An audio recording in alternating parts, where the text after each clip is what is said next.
Welcome to this Zentangle Quickie. My name is Heather Hartwick Gladden. I'm a certified Zentangle teacher. And today we're going to take a look at the tangle Starling from CZT Ranjana Tochtermann. Tochtermann. I hope I pronounced that right. All right. So this was a fun one. So today, the day of this recording, it is Thursday, and that means it's Tangle Time Day. So we had two online sessions playing with this tangle, and oh my goodness, did we ever have some fun! All right, so and I'll show you at the end my couple samples if you're interested. I'll mention it now. If you are interested in doing an online class, would love to have you. The Thursday Tangle Times are free, and I do them twice a day. I'm in Michigan, so it's Eastern. What are we at? Daylight savings time right now, and I do them at 11 a.m. and 7 p.m. Would love to have you join in. Information is on my website, or connect with me.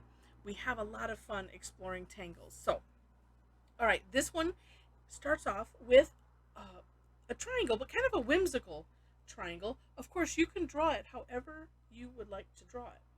So I'm going to start off with a kind of a curved line. And in Zentangle fashion, working not to think too hard about it. All right, then we're going to do a second line. And then here's the third. A lot of options on this one for fun. Lots of options. All right, the second triangle is going to go underneath this one. And I'm going to utilize the hollowbow technique, which I think it works best for this. Although, now it does, because you want to have that continuation, so it looks like it's, so it looks like you've drawn a triangle under this triangle. All right, so I'm going to start here. Same thing, but if you're not familiar with hollowbow, say just watch, and I will try to talk as I do it. We'll see how that works. All right, so curve line. I've come to this, the triangle I've already done. I pick up my pen, travel it over as if I'm drawing, but I'm not, and continue on the other side. And so we'll do the same thing here. I also found it might be a good, well, no, because I didn't really do it here. That's all right. I was thinking, well, gosh, if I aim for the center, and that's where the point is, but I obviously did not do it here. So you can try that if you like. I do think it's kind of fun to have them be whimsical. So there we go. Then the next step is, I'm just calling these curlicues. I mean, it's not quite printops, because printops is a spiral all in of itself. This one kind of starts off as printops and turns into kind of a straight line. So this is where I have run into some challenges. So I will give you my tips. This just takes a bit of focus. So we're going to do a spiral, and I end up doing some air drawing. And if you just watch, let's see, I'm just going to do it first, and you can decide where you want this. Some of them I saw up at the tip, in the middle. I'm going to try to draw this towards the tip a little bit. All right, so I'm starting off on a spiral, going towards this triangle, touching that, and then swooping up to kind of a straight line. So we're creating new peaks throughout. Now, on the other side, it's just going to be opposite. Like I said, what I end up doing is a lot of, okay, I've got the spiral. Okay, we're going this way.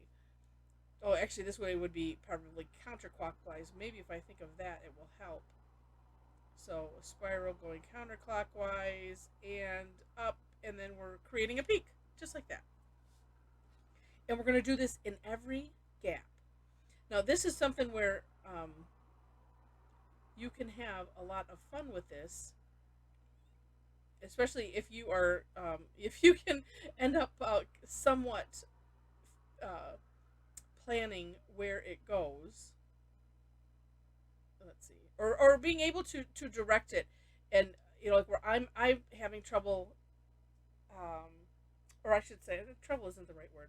I'm having more of a challenge. It's like, okay, it's just going to land where it's going to land.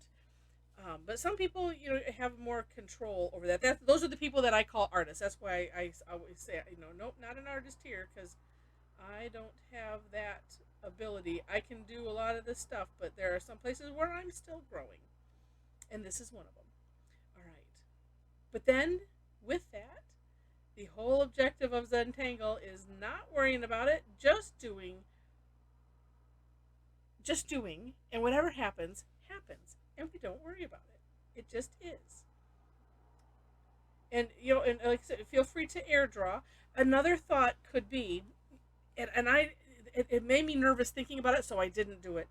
I tried it on this evening call, and I'm like, nope, nope, I don't want to do this. Where on a lot of other tangles, we'll do the same stroke going in the same direction, finish all of those, and then go do the other direction. But for whatever reason, I just don't want to do that on this one. So what I mean by that is, you could. Oh, I'm going to do. Well, I'll start here. I'll just air drum.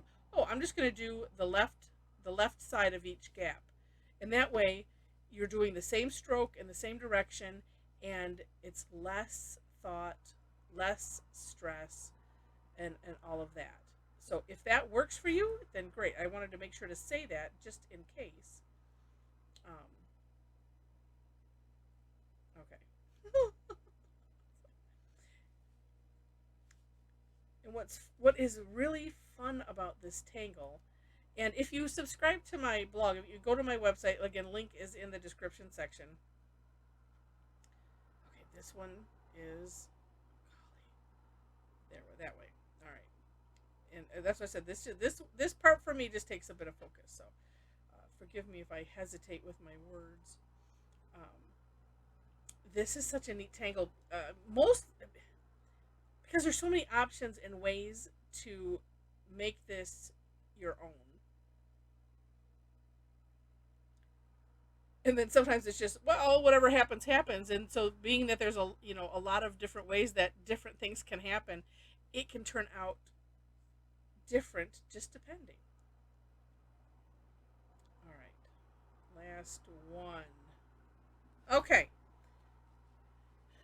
now the last step is really kind of a decorating step.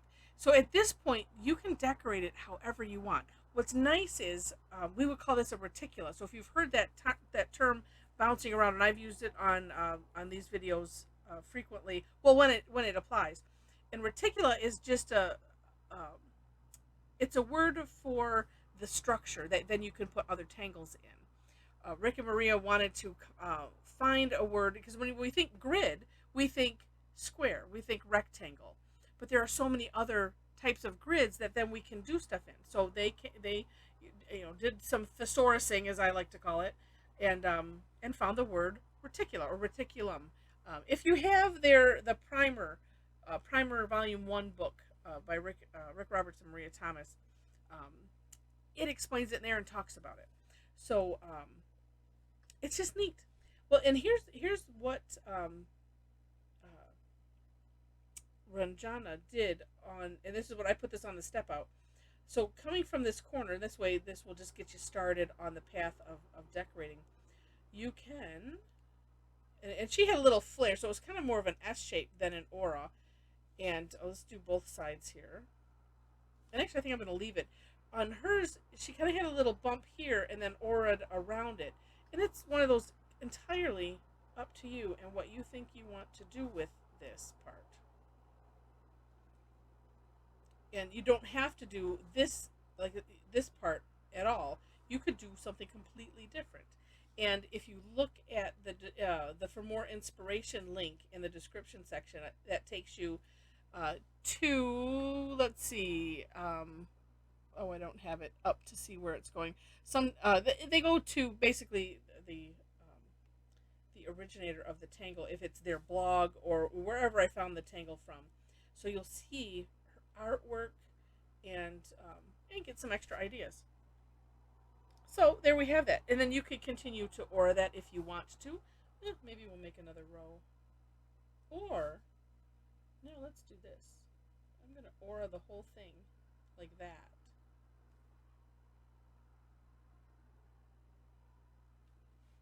Because you could just start in the middle and come out, and I did that on some other tangles, so I can certainly show you that. But this is kind of neat too.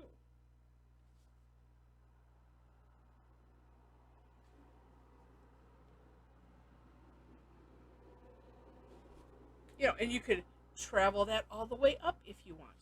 On the insides, and this isn't part of the step out, but a neat thing that you could do is just aura it. So just, and to aura is basically to outline, as you can see. Working to keep a similar distance. And you know what, I'm just going to do the one because I think that looks really cool.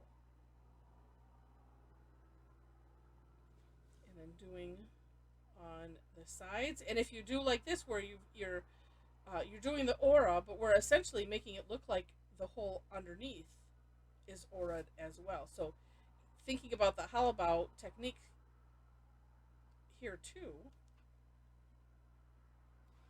it just helps. And then you can fill in sections. I think I'm probably going to play with it a little bit before I snap the picture, so you'll have already seen what it's going to look like.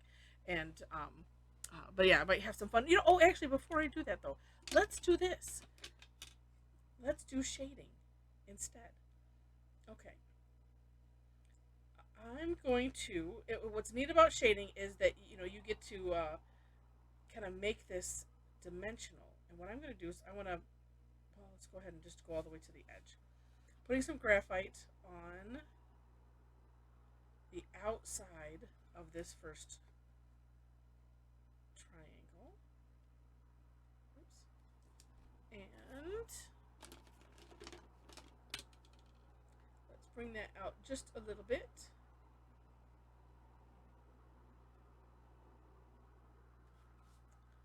And I don't know if you can see, yeah, it's like it's raising off the page already. That is so cool. And two, you don't want to go out too far. I'm not going to on here because I'm bringing the graphite out is what I mean.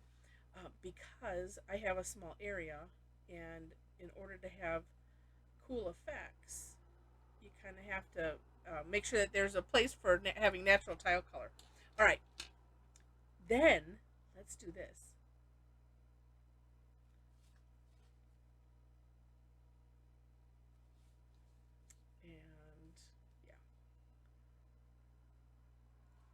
I find it fun and helpful to sometimes do these in stages, so that way, well, because sometimes when I'm doing one thing, then I'm coming up with an idea for the next thing, and then also just not rushing ahead. Let's put graphite all over the place type of thing. Oh, and I did mention, so when you take a look at for more inspiration, like one thing I was thinking, I could have, and I still can, extend the points out, to a fine point. That might look neat. And I'm only thinking that because it's like, my graphite kind of went a little wild there. And too, when you're using the tortillon, or even, putting the graphite on, always put the point of either the pencil or the tortillon. I always say to put it on the line that you don't want to cross, or like, because I want it on this edge. Or you can think of it as, wherever you want it to be the darkest, that's where you put the point.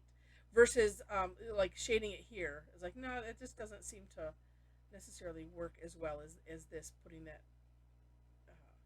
the point on the line. And then also being able to see it. It just works better. Oh, see, look at that. And those two just kind of pop up like that. Now, what would happen? Well, I guess we'll find out. What would happen if I do something around the edge? Let's do this. Around the outer. And I think here I'm just going to do the peaks. Because I was thinking I could put some graphite like just around this outer edge. But I can come back and do that afterwards. It's like, it still feels like it needs something. This might be just what I do with it and not do anything else because it's kind of cool.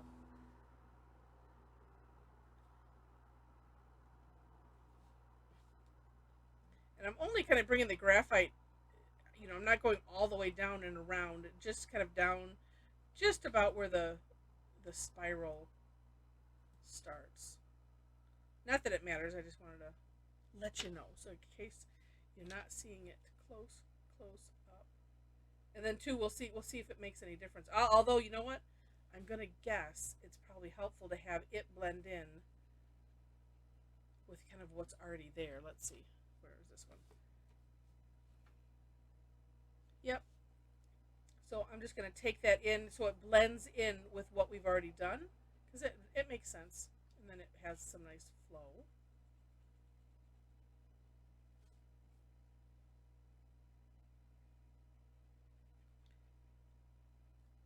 And then two, I'm almost thinking, we'll see what it looks like here, that need to put some on top of those curlicues. Oops. Well,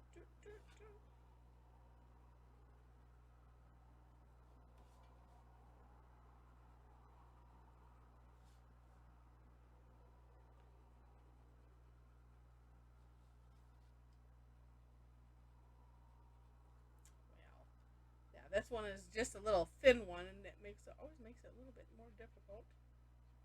All right, now let's look. Oh, neat,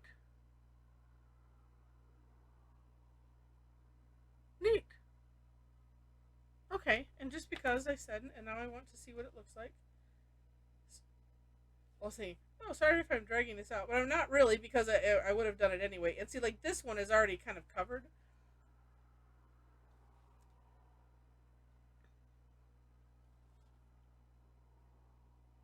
I could probably use what's left of my tortillon too. As some of these, just because of the nature, of how it is, they're laying.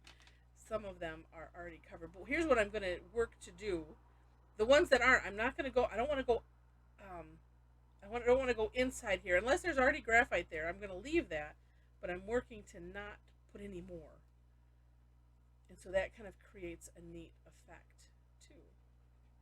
Like I said, these ones that are just down here, already covered, not worrying about it.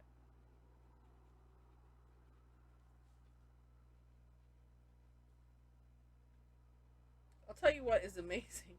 It's like this. This is a very well loved, well used tortillon, and I find it amazing how I can kind of get into some tight areas, even though this is. I mean, it has a little bit of a tip, but you never want to use it like this anyway. You want to use it on its side because it's just rolled up paper. Um, and it's well, and if you ever end up needing to, you can push them out by putting in a. I thought I had one right here. You can put a toothpick or unfurl a paper clip or something and jam it in the center and pop that part out, so that way you can have a little bit finer tip. Sometimes when I do that, I end up leaving whatever I poked it out with inside there because it gets a little floppy. All right, let's see. Neat. Neat, neat, neat. I think I like it. I think I like it. Except I see where I feel like I need to. It's like I love that we can just go back. We can add some things if we feel it needs it. Even though it's like, oh, I've already done the shading. It should be done, but nope. I'm just feeling like that looked separated. Oh yeah, so I like that better. Now it looks like it's a pattern and it's kind of tucked in underneath. So very, very cool. All right, let me share with you really quick. So from our 2 sessions, so I had fun with some color on this one, and this one had an oops moment. So if you ever have something that goes awry, just keep going. This one, I think I only had 2 left, and I was like, okay, I keep going with it, so that, and I'm like, oh, it'll make a nice little heart. And then I just worked really hard to not do the same thing on the other 2, because this way it looks nice. Even if it's just one thing, that's okay. And let's say we did a bunch of aura-ing.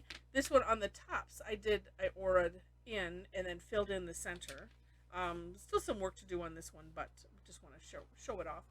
And then this was this evening's, again, still some work to do. I did both of these. I did gold aura-ing on the whole pattern. This one I did pink first and then gold. This one I just did gold.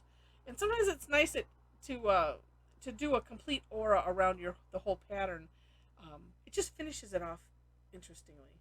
So this one we did paradox in the insides, or I decided to do that. Somebody had done it on the earlier session, and I thought, well, that would look neat. Yeah, it's just a fun tangle. So again, lots more fun to be had with the whole pattern.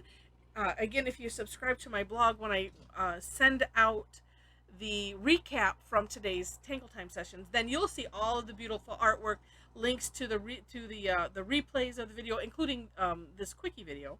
I was going to put everything all together in the recap. So anyway, lots of fun with this tangle. Lots of fun. Hope you enjoyed it, and if you did, would love to have a thumbs up or a like. Feel free to share it, and if you like it enough to see more, would love to have you be a subscriber on the channel. Of course, that is free. And I already mentioned the description section, step outs, ways to connect with me. Come join us in some of these Tangle Time sessions. I do them every single week. I have, and those are on Thursday. I have some other classes I do on Tuesday. One of them is free, and then the others are ones that cost. I also have a membership club, kind of a subscription type of thing. So if you come check us out for free, if you like it enough and you like my style and you like the stuff that we've been putting out, you can become a member of that. If you're gonna want to take a bunch of classes, or at least have access to all the replays, even if you can't make it live. So anyway, little plug for that, and I think that's it. Thank you so much for watching. This is a fun tangle, a really fun tangle. So many ways to decorate it. All right, thanks so much for watching. I wish you happy tangling.